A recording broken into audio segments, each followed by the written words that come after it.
The house smelled like everything I had ever cooked.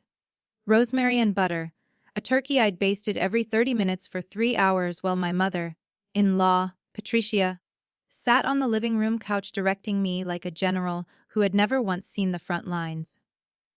Sage stuffing made from my grandmother's recipe, the one I'd handwritten onto an index card, laminated at the FedEx store on Route 9, and kept in the second drawer of the kitchen because it was the kind of thing that deserved protecting. Sweet potato casserole with the marshmallows Derek liked, even though I had never particularly cared for them myself. That was the kind of woman I had made myself into.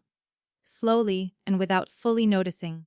A woman who served things she didn't eat, who built warm nests for people who never once asked if she was cold. I had been married to Derek Hollis for 9 years. 9 years of his mother arriving unannounced on Sunday afternoons, walking through my front door with the specific confidence of a woman who has decided that another person's home belongs to her by emotional inheritance. 9 years of being called the help, as a joke, Patricia's joke, always delivered with a little laugh and a little squeeze of my arm, as if the physical contact neutralized the content of what she'd said. It had stopped feeling like a joke somewhere around year 3.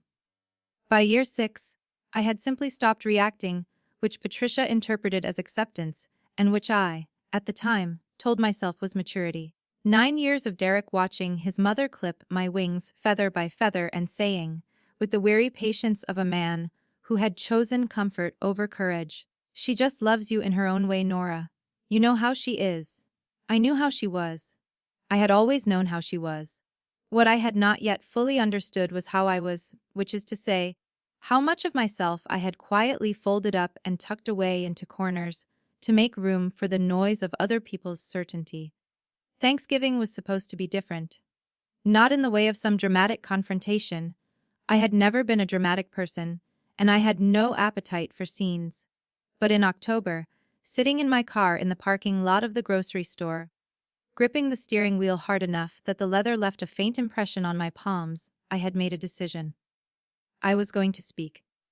Calmly, clearly. The way adults do when they have thought something through and know their own mind. I was going to say what I needed. I was going to name what I would no longer accept. I had even practiced the words, quietly, alone in the car. The way you rehearse something that frightens you until the fear becomes smaller than the necessity. I never got the chance. Dinner was planned for 5 o'clock. By 2 in the afternoon, I had been in the kitchen for 4 hours. The turkey was coming along beautifully. The cranberry sauce was done and cooling in a bowl on the counter. The green beans were blanched and waiting. I had made 2 pies the night before, 1 pecan, 1 pumpkin, and they sat on the sideboard in the dining room under a clean cloth. I was good at this. I want to say that plainly, because it matters. I was genuinely skilled at feeding people, at timing multiple dishes to land perfectly at the same moment, at making a table look like something worth gathering around. It was not a talent I had been born with. I had developed it through years of early mornings, through failed attempts and learned adjustments, through the particular kind of devotion that goes unremarked upon until it is absent. Patricia had arrived at noon with a store, bought pie and the bearing of someone who had organized the whole event. It was 47 in the afternoon when she stepped into the kitchen doorway, wineglass in hand, wearing the expression I had learned to read the way sailors read weather. She waited until she had everyone's attention, Derek on the couch, his brother Marcus in the armchair, Marcus's wife Denise beside him. 2 neighbors Derek had invited without mentioning it to me, everyone settled and full of the particular ease that comes from being somewhere you feel entitled to be. Then Patricia smiled, the smile she reserved for moments like this, and she said she had something she wanted to share with everyone. "Derek and I have been talking," she said, "and we all agree, we all think, really, that it might be time for Nora to find somewhere else to be for a while." The kitchen was warm from the oven. I could hear the timer ticking. 11 minutes left on the turkey. I stood at the counter with a dish towel in my hands, and I looked at my husband, and my husband looked at the floor. They went around the room. Patricia called it a vote, casual and bright, as if we were deciding on a restaurant. Derek said I had been difficult lately, that the tension had been building, that he thought some time apart would give us both room to think. Marcus said I made the holidays feel like work. Denise nodded without speaking, which was its own kind of vote. The neighbors studied their shoes with the guilty focus of people who understood they had wandered into something they should not have witnessed, and could not leave without making it worse. 4 minutes passed. Maybe 5. The timer on the oven kept going. I put the dish towel down on the counter, folded neatly the way I had been taught, because some habits are so deep in your body that even the worst moments cannot interrupt them. I turned the oven off. I picked up my car keys from the hook by the door, the hook I had installed myself one Saturday afternoon because Derek kept setting his keys down on random surfaces and losing them. I put on my coat. I picked up my purse. No one said my name. I walked out of my own house on Thanksgiving evening with the turkey half-cooked, 11 minutes left on the timer, the pies cooling under their cloth, and the cranberry sauce sitting in its bowl on the counter. I stepped into the cold November air, and I pulled the door shut behind me, gently, the way you close a door on something that is finally, irrevocably over. None of them called after me. Not one. I drove for 40 minutes without knowing where I was going. The radio came on automatically when I started the car. Some country song about a pickup truck and a dirt road and a man who missed someone, and I turned it off after 30 seconds, because I could not bear the shape of anyone else's longing just then. The highway opened up ahead of me, nearly empty at that hour, everyone else already seated at their tables, already mid-prayer or mid-argument or mid-second glass of wine, already somewhere. I was in between. I was in the specific nowhere of a person who has just stepped out of the life they built and has not yet figured out where their feet are supposed to land. The sky was that particular Thanksgiving dark, the kind that comes early in late November, navy blue and faintly bruised at the edges, where the last of the daylight was giving up. Gas stations appeared on either side of the highway at intervals, glowing orange and white, warm and indifferent, the way gas stations always are, open for anyone, belonging to no one. I passed 4 of them without stopping. I was not hungry. I was not tired. I was something else, something that did not have a clean name yet. Something that lived in the chest just below the sternum and pressed outward like a fist slowly opening. I had expected to cry harder than I was crying. I had expected to be undone by it, the way I had been undone by smaller things over the years, a careless comment at Christmas, a birthday Derek had half remembered, the particular silence that followed whenever I tried to explain to him how his mother made me feel. Those smaller things had broken me open every time, reliably, embarrassingly. But this, being voted out of my own home, in my own kitchen, with my own food in the oven, this was so large that my body seemed to have decided it was beyond the ordinary mechanics of weeping. The tears came, and then, somewhere around mile 30, they stopped. Not because the pain had subsided. The pain was vast and present and real. It sat in the passenger seat like a living thing, like something that breathed. But I had been carrying a version of this pain for years. I realized. Padding around it, stepping over it, rearranging my life so as not to disturb it. Tonight it had simply been allowed to take its full shape. Tonight it had been named, out loud, in front of witnesses, and in a strange and terrible way, the naming was a relief. There is a particular kind of grief that comes not from losing something precious, but from finally admitting that you lost it a long time ago and have been pretending otherwise ever since. That was the grief that sat with me on the highway, not the sharp grief of sudden loss, but the slow and exhausted grief of a woman who had been mourning in secret for years and had finally been given permission to do it openly. I called Celeste from a parking lot outside a diner that was dark and closed, its neon sign half-lit. The letter E in OPEN burned out so that it just read OPN, which felt, under the circumstances, like the universe being sardonic. Celeste answered on the second ring. She had always been a second-ring person, Celeste. Present in a way that felt deliberate, as though she had decided years ago that being available to the people she loved was a value she would not negotiate away. I told her what had happened. Not all of it, not the full excavation of 9 years, Because I did not have the language for all of it yet, and the parking lot was cold, and my breath was fogging the windshield. But I told her enough. I told her about Patricia in the doorway. I told her about Derek and the floor. I told her about the dish towel, folded neatly out of habit while my marriage ended around me. Celeste was quiet for a moment. Then she said, "Get on the interstate heading north. I'll have the couch made up." I said it was Thanksgiving, that I didn't want to impose, that she probably had plans. She said, "I know it's Thanksgiving. I made too much food. I always make too much food. Get in the car and drive north." So I did. Her apartment was warm in a way that had nothing to do with the thermostat. It was the warmth of a place that had been lived in by someone who paid attention. Plants on the windowsill, books stacked in arrangements that looked accidental but weren't, a kitchen that smelled faintly of garlic and something sweet. She handed me a bowl of soup without asking if I wanted it. Because Celeste understood that sometimes people don't know what they need, and the kindest thing you can do is simply decide for them. I ate it standing at her counter, and I did not say very much, and she did not require me to. Later, she made up the couch with a quilt that had been her grandmother's, thick and soft, smelling of cedar and something faintly floral. Lavender or maybe just age and care, and she turned off the overhead light and left the small lamp on in the corner. The one with the amber shade that turned everything in the room the color of old photographs. She said, "Sleep if you can. We'll figure the rest out tomorrow." She said it the way you say something when you mean it, without inflection, without the performance of reassurance. Just a plain statement of intent from one woman to another. I did not sleep, not at first. I lay in the dark under the cedar, smelling quilt, and I stared at the ceiling, and I did something I had not done in years. I made a list. Not of everything Derek had taken from me, not of grievances catalogued in order of wound depth, but a practical list, a clear-eyed accounting of what existed and what was mine.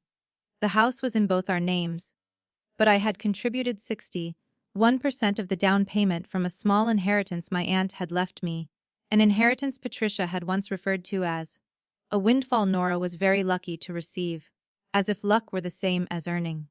The catering company. My catering company, the one Patricia called Nora's little hobby.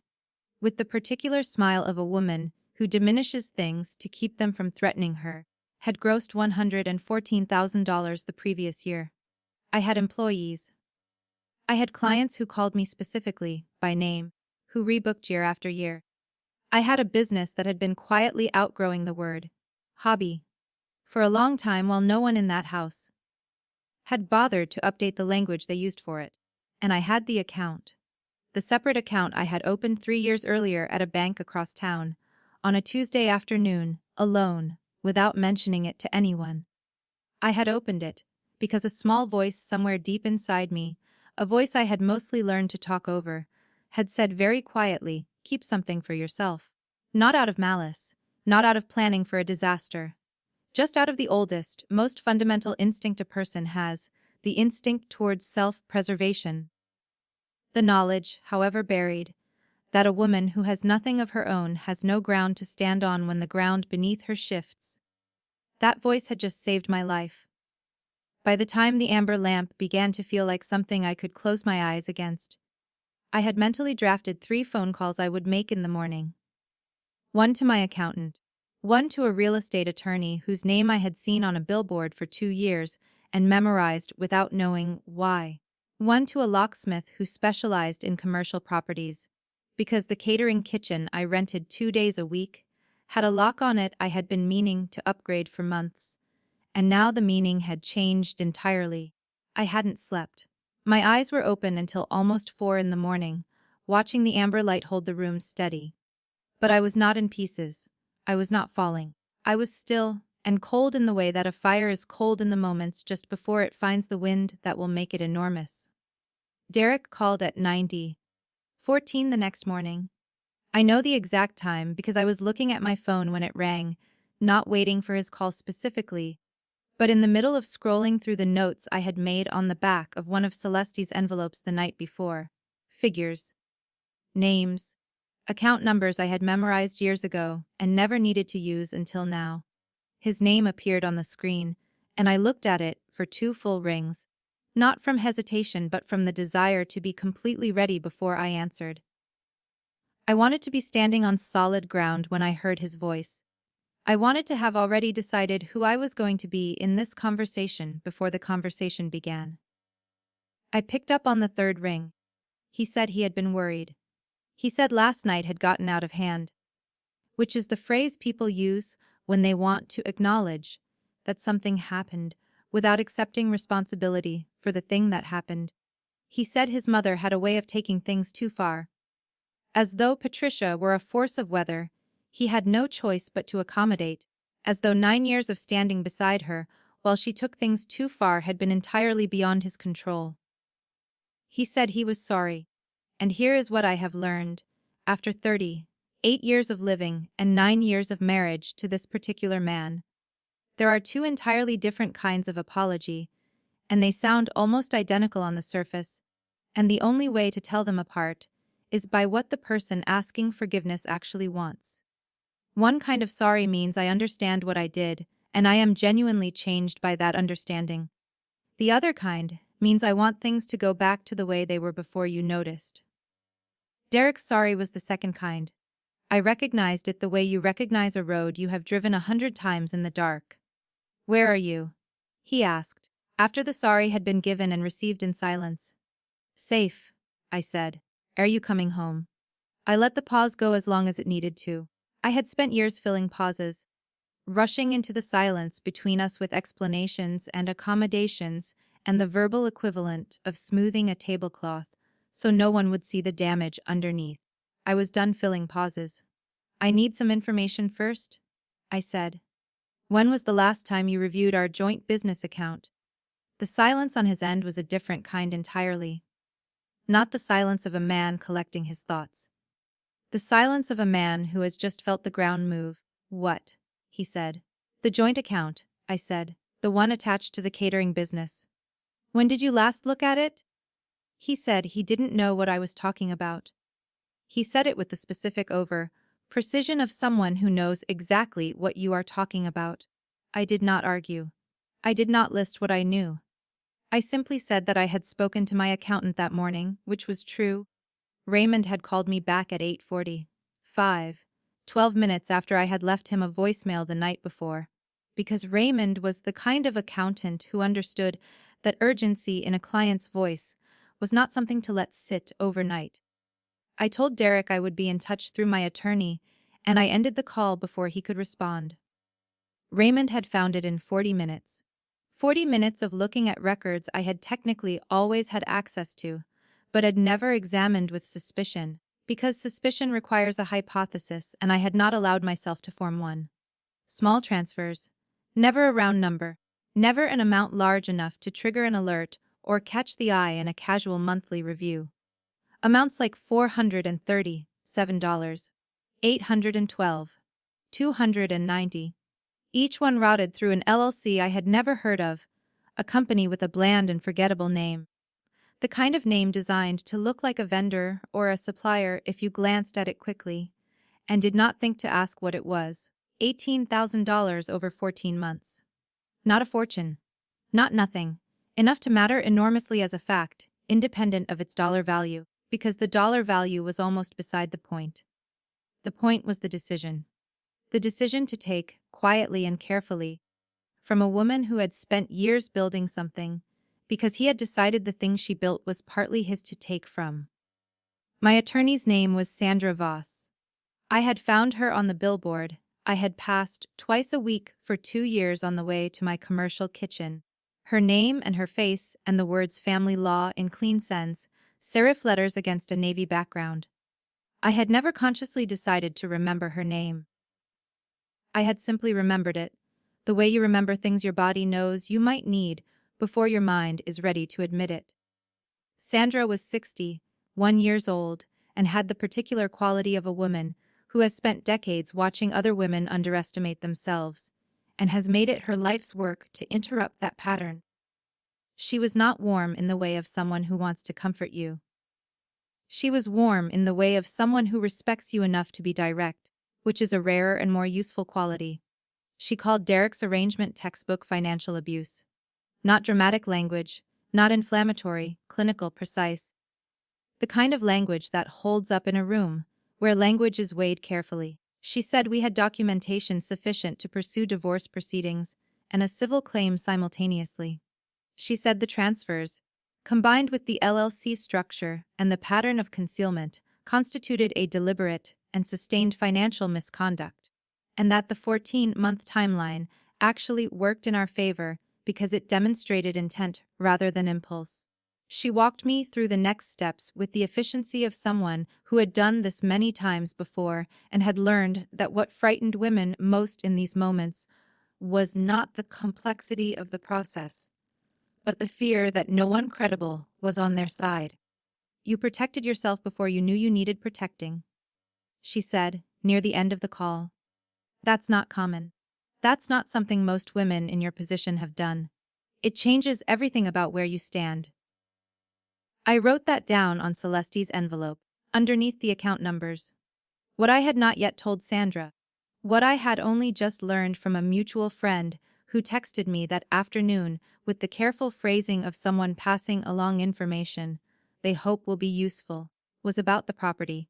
A rental house 3 towns over, purchased 8 months ago, titled solely in Derek's name. A mortgage signed by Patricia, which explained several things at once, including the confidence with which she had stood in my kitchen doorway, with a wine glass the previous evening. She had known, she had co-signed, she was not simply a difficult woman who loved her son in her own way. She was a participant. I forwarded the information to Sandra within the hour. Sandra called back in 20 minutes. Her voice had a new quality in it, something between professional satisfaction and the controlled energy of someone who has just been handed exactly what they needed. She said the property complicated things significantly for Derek's position, and that Patricia's involvement as co-signer meant she was no longer a peripheral figure, but a party with direct legal exposure. She said the word injunction, and then she said several other words that I wrote down carefully, because I understood that I was now in a room I had never been in before, and the language of that room was going to matter. Marcus called me that afternoon. He led with, "You need to calm down, Nora." I hung up without responding, not from anger but from a simple recognition that there was nothing in that sentence worth engaging with. Calm was not the issue. Calm was, in fact, what I had. Denise sent a text that said I was making this into something it wasn't, and I blocked her number with the same absence of ceremony with which you remove something from a shelf that no longer belongs there. Patricia left a voicemail that ran 4 minutes long. I listened to it once, all the way through, with a notepad in my hand. She used the word ingratitude twice. She said everything Derek has given you once. She said you were nothing when you came into this family, which was the most honest thing she had ever said to me, because it revealed exactly what she had always believed, and exactly why she had always been wrong. I saved the voicemail to a folder on my phone. I labeled the folder evidence. Then I opened a new note and I started writing down everything I remembered, in order, with times where I had them. Because Sandra had told me that documentation was the architecture of everything that came next. And I intended to build something that would not fall. The divorce petition was filed on a Wednesday, 11 days after Thanksgiving. I remember the day clearly, not because of any drama attached to it. There was no drama. And that was the thing that surprised me most, but because of the quality of the morning light when I walked into Sandra's office.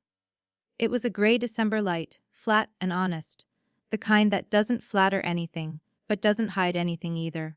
The kind of light that simply shows you what is there. I had worn a dark coat and low heels, and I had my folder with me, the one I had organized over the previous week, and a half with the methodical attention of a woman who understood that this was the most important paperwork of her life, and treated it accordingly. Sandra met me at the door herself. She shook my hand and she looked at me the way she had looked at me in every meeting we'd had. Directly, without pity, with the specific regard of someone who sees you as capable before you have proven it, and she said, "Today we begin." We began. The process was not what people imagine when they imagine the end of a marriage. There were no scenes, no shouting in hallways, no tearful confrontations across conference tables, no moments of cinematic reckoning where someone finally says the true thing in front of everyone and the room goes still. That is not what justice looks like in practice. Justice in practice is a series of documents. It is language, precise and procedural, moving through a system that does not care about your feelings, but cares enormously about your evidence. It is sitting in a room and watching the other person read something they cannot argue with, and understanding, in the silence that follows, that the argument was never really possible, only the illusion of it had been maintained, and the illusion required your cooperation, and you had withdrawn your cooperation. Derek's face, the first time Sandra laid the financial documentation in front of him and his attorney, is something I will carry for a long time. I want to be honest about what I felt when I saw it. It was not triumph. It was not satisfaction in the way that satisfaction is often described, as something warm and sweet. It was closer to the feeling you have when a word you have been trying to remember for days finally surfaces, a kind of recognition, a relief, a sense of something clicking into its correct position after a long time of being slightly wrong. He looked at the pages, and then he looked at his attorney, and then he looked, briefly, at me. And in that look I saw the thing I had always suspected, but had worked very hard not to name. He had never believed I was paying attention. He had looked at me for 9 years, and seen a woman who was busy, who was accommodating, who was focused on the next meal, and the next event, and the next thing Patricia needed. And he had concluded from all that business that I was not watching. He had been wrong about that in the most consequential way a person can be wrong about another person. The catering company was settled quickly and cleanly. Sole proprietorship, my name, my tax identification number. Incorporated 3 years earlier on the advice of Raymond, my accountant, who had told me at the time that it was simply good practice, and whom I now understood had given me, without either of us knowing it, one of the most important protections I would ever have. The business was not a marital asset. It was mine in the eyes of the law, with the same completeness with which it had always been mine in the eyes of reality, and Derek's attorney did not contest it, because there was nothing to contest. What Derek had apparently believed, for years, was that the income the business generated flowed into our shared life, and was therefore shared. What the law believed was that the business itself, its name, its client list, its contracts, its reputation, the 5-star ratings I had earned one event at a time, belonged to the woman who had built it. These are not the same thing, and the difference between them was significant. The house took longer. The injunction Sandra had filed in the first week placed a hold on all joint assets, which meant Derek could not sell, transfer, refinance, or in any way move the property while proceedings were active. His attorney pushed back on this, as attorneys do, with language designed to make the injunction seem excessive, unnecessary, a punitive measure rather than a protective one. Sandra responded with the financial records. The conversation shortened considerably after that. My 61% contribution to the down payment was documented through the wire transfer from my aunt's estate, time-stamped and unambiguous. The mortgage had been serviced for 9 years from an account, to which I had contributed in equal or greater measure throughout. The equity that had accumulated in that house had accumulated because 2 people had paid for it, and one of those people had now been asked to leave it on a Thursday evening, while the turkey was still in the oven. What complicated Derek's position further, and Patricia's position enormously, was the rental property. Sandra had spent the 10 days between my first meeting and the filing date building a detailed picture of that transaction, the purchase timeline, the mortgage terms, the LLC through which the property had been titled, the money that had moved from our joint business account to fund portions of the down payment, Patricia's signature on the mortgage document, which she had apparently provided without a second thought, because she had not imagined it would ever matter, now made her a party to a transaction funded in part by money that was not her son's to spend. Her attorney, I was told, described the situation to her as not simple. I imagined Patricia receiving that information, wine glass in hand, and I allowed myself, just briefly, one small, private moment of something that was not quite satisfaction, but lived in the same neighborhood. I heard about the Thanksgiving dinner through a neighbor, a woman named Grace who lived 2 doors down, and who had been among the guests that evening. She texted me 10 days after the fact. A long and careful message that began with "I want you to know, I'm sorry I didn't say anything," which I appreciated for its honesty even as I understood that it was also, in part, a message about her own conscience as much as my experience. She told me what happened after I left. No one had turned the oven back on. 11 minutes left on the timer when I walked out, and not one person in that house had thought to finish what I had started. By the time anyone checked, the turkey was stone cold at the center, raw in the places that needed the most heat, and it was too late to recover it properly. Patricia had called a pizza place that was open on Thanksgiving. Apparently one exists on Route 12, and they had eaten pizza on my good plates, the ones I had registered for 9 years ago and carried out of the house the previous Monday in 2 cardboard boxes while Derek was at work. The neighbors had left before the pizza arrived. Marcus and Derek had argued until well past midnight, each of them, according to Grace, insisting that the other one had initiated the vote, that the other one had made it a formal thing, that the other one bore the primary responsibility for how the evening had unfolded. Denise had cried in the bathroom for a significant stretch of the evening and had then gone home without eating anything at all. Patricia, Grace said, had held her position on the couch throughout, directing the argument the way she had directed everything else, and had gone to sleep in the guest room. My guest room, the one I had painted myself one April weekend, without any apparent acknowledgement that the evening had been, by any reasonable measure, a catastrophe. I read Grace's message once, put my phone face down on the kitchen counter of my small rented apartment, and stood for a moment in the silence of my own space. The apartment was cream, walled and quiet. It smelled like the candle Celeste had brought me as a housewarming gift. It was small and imperfect and entirely mine, and no one in it had ever voted on whether I belonged there. I did not feel joy about the cold turkey, or the pizza or the argument that had gone until midnight. I want to be precise about that, because precision matters to me, and because the easy story, the one where the wronged woman celebrates the suffering of the people who wronged her, is not the true one. What I felt was something more like the closing of a parenthesis. A long sentence that had been waiting for its ending punctuation had finally, after 11 days, received it. The table had fallen apart without me.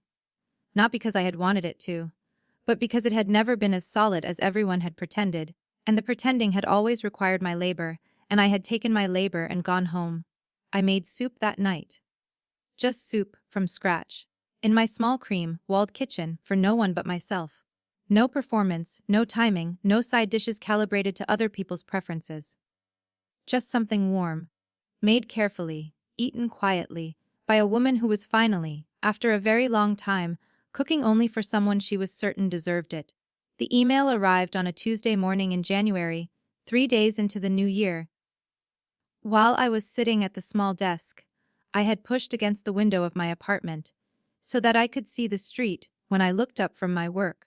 It was from a company called Meridian Solutions, a mid-sized technology firm whose offices occupied 2 floors of a glass building downtown that I had driven past hundreds of times without ever having a reason to enter. The subject line said catering inquiry, and the body of the email was professional and specific in the way that tells you immediately the person writing it has done this before and knows what they want. They were looking for a catering partner for monthly staff lunches, quarterly milestone events, and an annual holiday party in December. They had found me through a client referral, a woman named Joanna, who had hired me 18 months earlier for her daughter's engagement party, and whom I had apparently impressed enough that she had passed my name along to her colleague without my knowing. They wanted to schedule a tasting. I read the email twice. Then I opened the spreadsheet where I tracked my revenue projections for the year, and I looked at the number I had written in the column marked stretch goal, and I understood. very quietly, that this single contract, if it came through at the rates I would quote, would surpass it. I called B before I replied to the email. B had been with me for 4 years, hired originally for weekend events. When the bookings had grown faster than I could manage alone, and she had become over time something more than an employee and something different from a friend. A person who understood the business from the inside, who cared about it with a personal investment that went beyond her hourly rate, who had watched me run it carefully and well from inside a house that never quite acknowledged what it was. When I told her about the Meridian inquiry, she was quiet for a moment in the way she was quiet when she was thinking rather than when she had nothing to say. Then she said, "What do you need from me?" I said I needed her to bring on 2 more people. Good people, reliable people, people who understood that the standard I had built this business on was not negotiable, and never had been. She said she already had someone in mind, had in fact been holding a name in reserve for months, because she had believed, with the particular faith of someone who watches closely, that the moment would come when we would need to grow, and that when it came I would be ready for it. She laughed when she said it, not the laugh of surprise but the laugh of a person who has been proven right about something they cared about. I laughed too, standing at my window in the January light, and it was the first time in several months that laughter had come from somewhere unguarded. I replied to the Meridian email. I scheduled the tasting.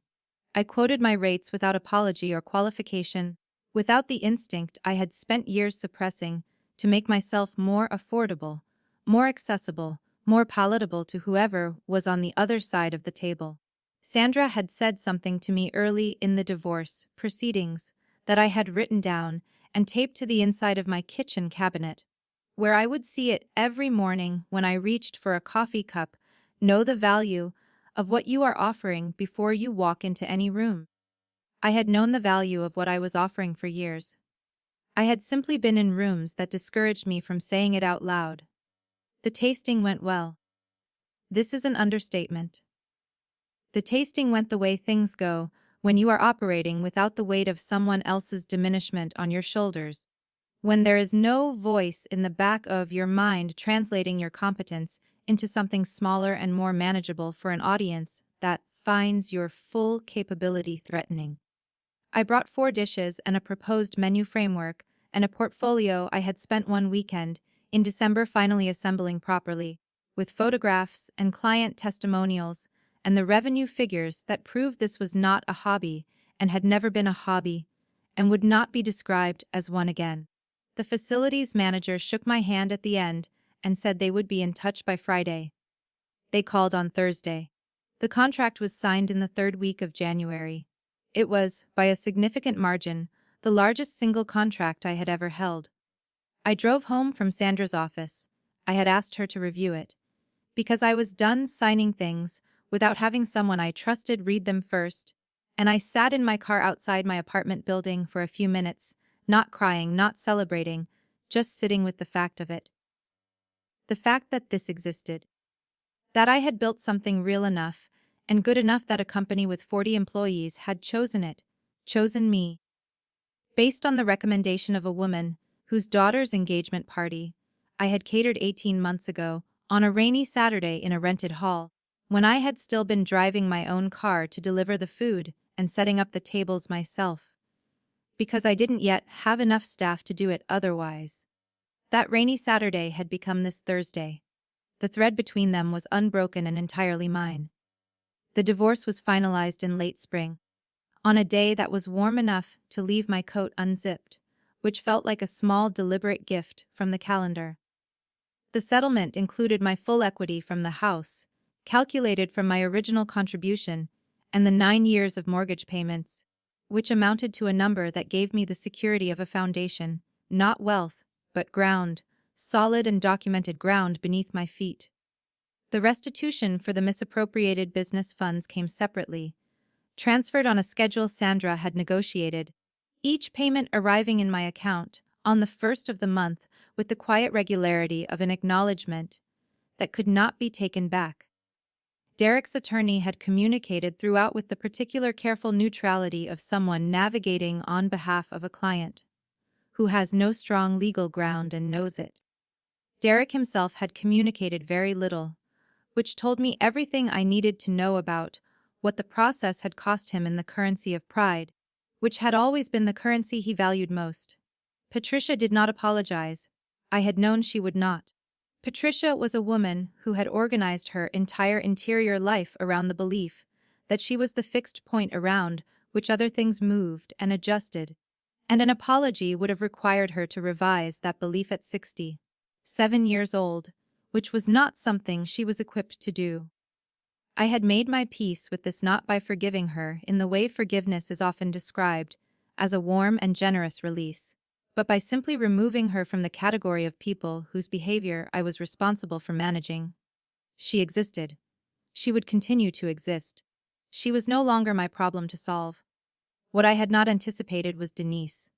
The letter arrived in late April, 3 weeks before the divorce was finalized, in an envelope with small blue flowers printed along the top edge and Denise's careful handwriting in the address field.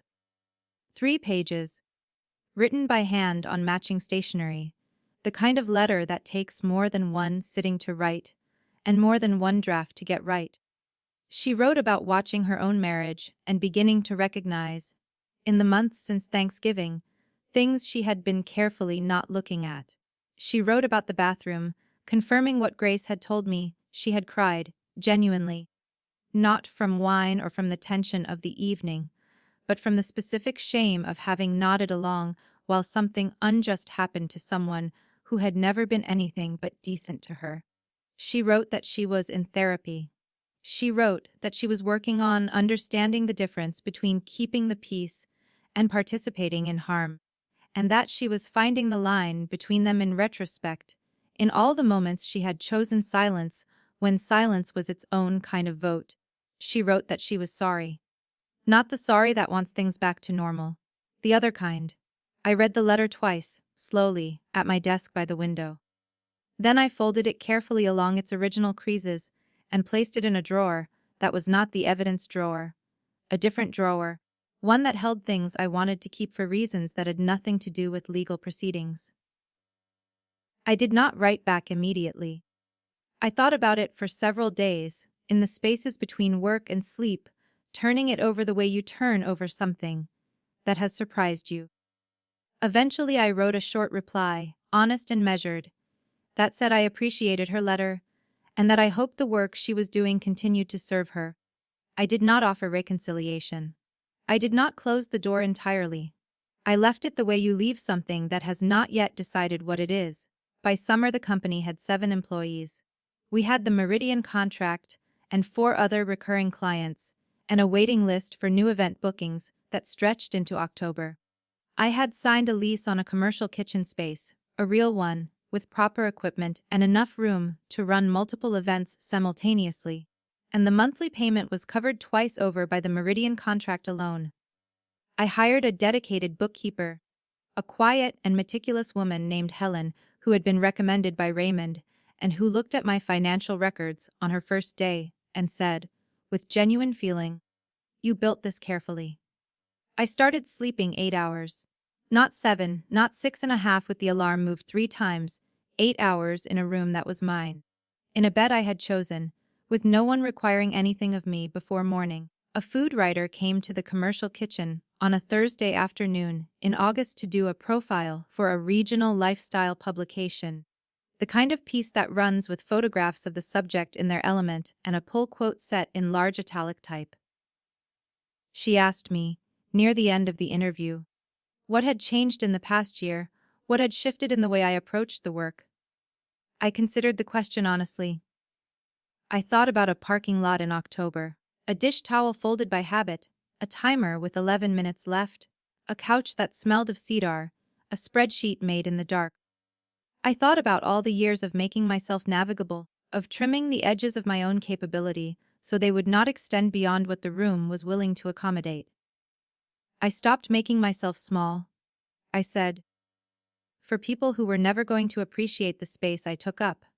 She printed it exactly as I said it. People shared it in the way people share things. That name something they have been living without language for. My inbox filled with emails from women I had never met who wrote variations of the same message. I needed to read this today. I did not know how to respond to all of them. I responded to as many as I could, briefly, with the same thing: you are not small either. Start there. I started planning the dinner in October, the same month I had sat in a grocery store parking lot the previous year and made the decision to finally speak. I noticed the symmetry without being sentimental about it. October had become, in my private internal calendar, the month of decisions, and this one was quieter than the last but no less deliberate. I was going to host Thanksgiving. Not because I needed to prove something, not because I was staging a reclamation or making a point to anyone who was not in the room, but because I wanted to. Because cooking for people I loved in a space that was genuinely mine was something I had been looking forward to for months, in the specific way you look forward to something you have earned the right to enjoy without apology. The guest list came together naturally. The way things come together when you have spent a year building a life around people who actually belong in it rather than people you have inherited through obligation or kept out of the exhausted habit of accommodation. Celeste and her daughter Maya, who was 17 and funny, and had spent several evenings at my apartment over the past year doing homework at my kitchen table. While I prepped for events, the two of them becoming a kind of chosen family in the quiet, organic way that chosen family forms, without ceremony, through the accumulation of ordinary evenings.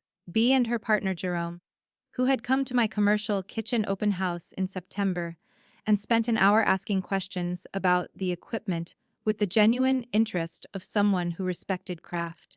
Two of my newer employees, Priya and Sam, who had nowhere to go for the holiday and had mentioned it in passing the week before with the careful casualness of people who do not want to seem like they are asking for something. My neighbor from the third floor, a retired teacher named Evelyn, who knocked on my door in September to return a package that had been delivered to her by mistake and had stayed for 2 hours because the conversation had simply not found a natural ending. My accountant Raymond and his husband David, who had become friends over the past year in the way that people who help you through difficult things sometimes do, the professional relationship having quietly expanded its borders.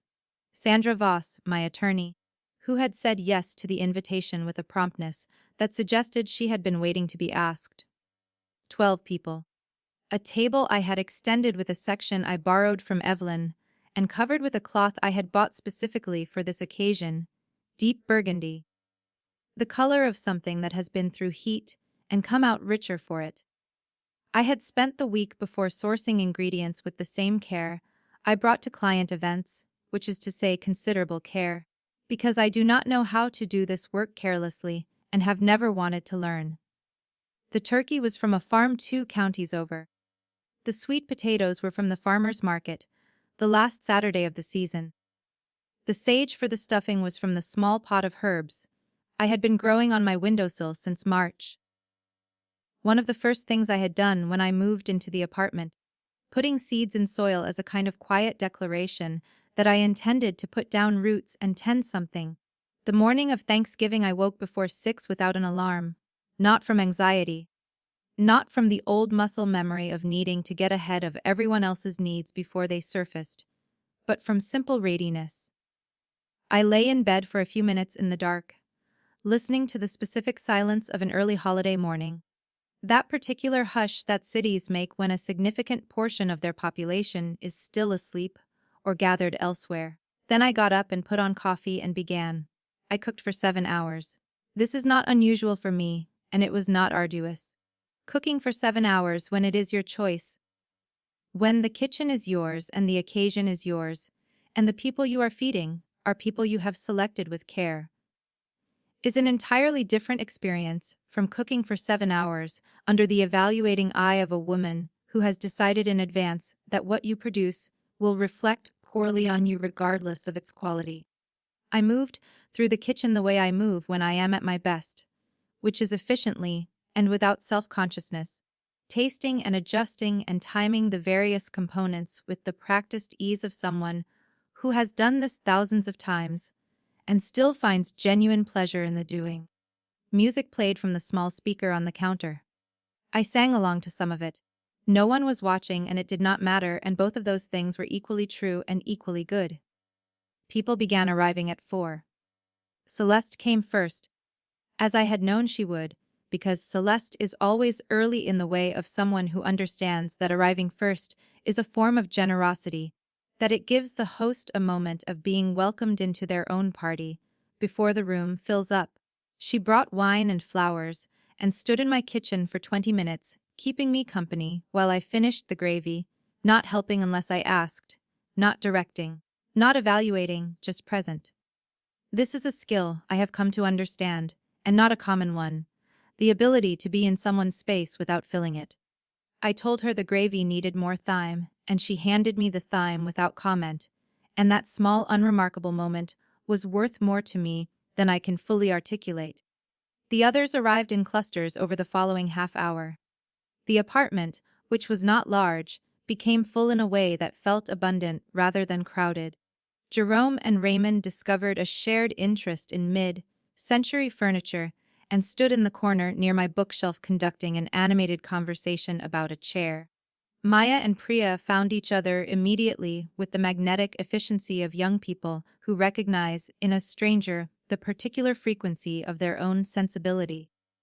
Sam helped Evelyn with her coat, and then spent 15 minutes asking her about the school where she had taught. With the attentiveness of someone who had been well raised or had become well raised through their own effort, which amounts to the same thing. Sandra stood in the kitchen doorway with a glass of sparkling water and watched the room with the expression of a woman who has spent a career in difficult rooms and finds uncomplicated ones deeply restoring. I watched all of this from the kitchen, moving in and out, finishing the last preparations, and I felt something I want to try to name accurately because it deserves precision. It was not triumph. It was not the sharp brightness of vindication. It was something steadier and deeper than those things, something that had the quality of arrival rather than victory. The sense of having traveled a long distance through terrain that cost you something and come at last to a place where the ground is level and the air is clear, and you can look around without bracing for what is coming next. We sat down at 5:30.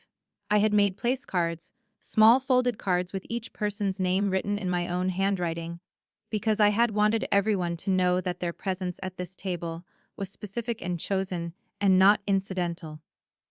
I had thought about where to seat people with the same attention I bring to event planning, thinking about who would draw out whom, who needed to be near the window, who would anchor the quieter end of the table and make it feel complete.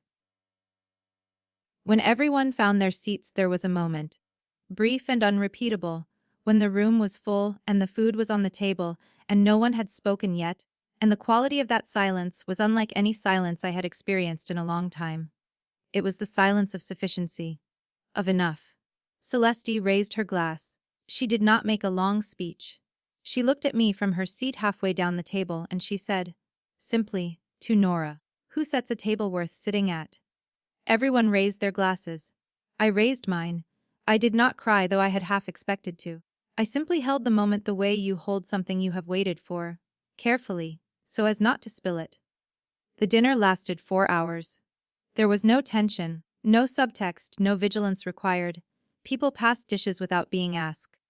Conversations crossed the table and doubled back and branched into other conversations in the natural way of people who are comfortable enough to follow their own interest. Jerome told a story that made the whole table laugh. Evelyn talked about a student she'd had 30 years ago who had recently sent her a letter, and there was something in the way she told it that made the room go briefly and willingly quiet. Raymond and Sandra discovered they had both grown up in the same small city in Ohio and spent 10 minutes trading street names, with the shared joy of people unexpectedly finding a map they both know. The oven timer went off at 40:47. The same numbers as the year before, the same digital beep. The same moment in the late afternoon, when the light outside the window had gone the color of embers. I heard it from the kitchen, and I did not freeze. I did not stand with a dish towel in my hand and look toward the living room for a verdict. I opened the oven door and the warmth came out to meet me, and I lifted the turkey from the rack with both hands, steady and sure, and set it on the counter to rest.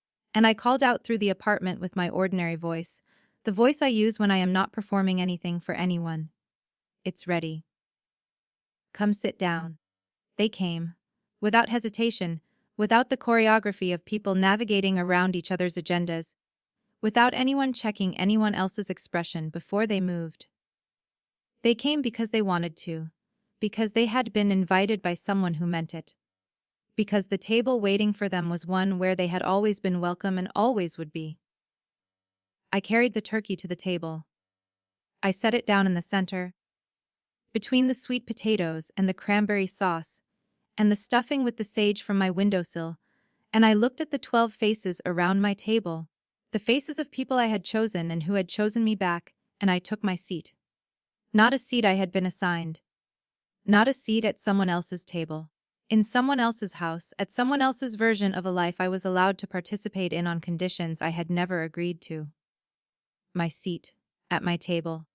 In the home I had built from the wreckage of a year that had tried, on a cold Thursday evening in November, to tell me I did not belong anywhere. I had not believed it then, not entirely, even in the worst of it. But I believed its opposite now, with the full weight of everything I had survived and built and chosen. I belonged here. I had always been capable of belonging somewhere this good. I had simply needed the room to prove it, and the room had finally, irrevocably, unquestionably been made. I picked up my fork. Around me the table came alive.